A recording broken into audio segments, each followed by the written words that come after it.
Welcome back to the channel with your host Addis187. Today is the fourth part out of the 5-part series on how to draw, more specifically not tutorials, a walkthrough on how to draw portraits. So yeah, today's episode is all about background and finishing up. What do I mean by this? Well, first of all, we started off with the grid, right? Once you grid, you slowly start making your lines, you start outlining, you start doing different kinds of pressures with your pencil. And then from that, you got the full sketch of the head or whatever you're drawing.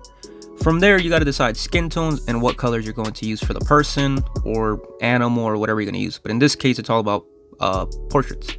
So let's, for example, as you can tell on the right side of the drawing, there's a bunch of colors all laid up on top of each other.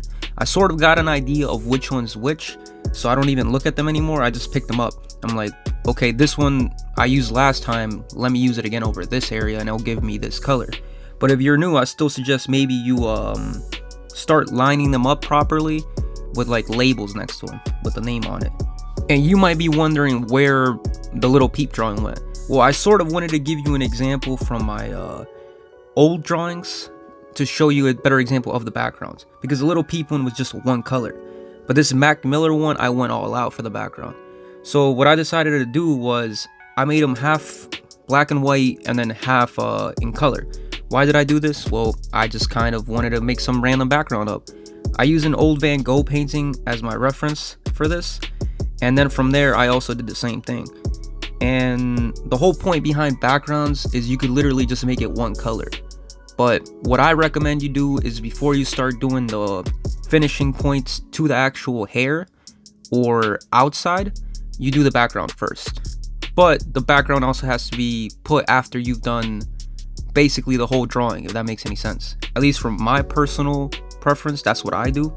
And what do I mean by this? Well, when the hair is done, alright, you don't want to go back in with the pencil or pastel or mark, whatever you're doing, and try to get in between the little hairs to perfectly to align with your details.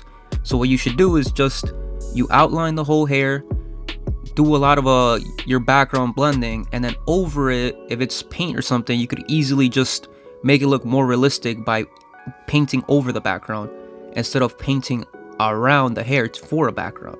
That way you don't get as many white spots and it'll look nicer, if that makes any sense.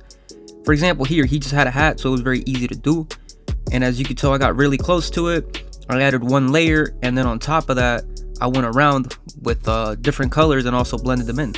But I'm not too focused on that.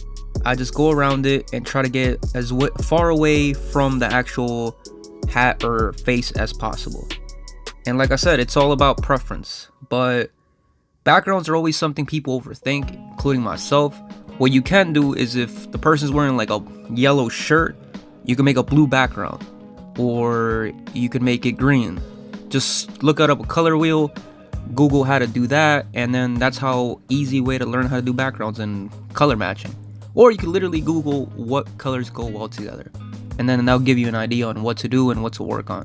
Now I really don't have much else to say about this particular episode, but yeah, just enjoy the end of the video.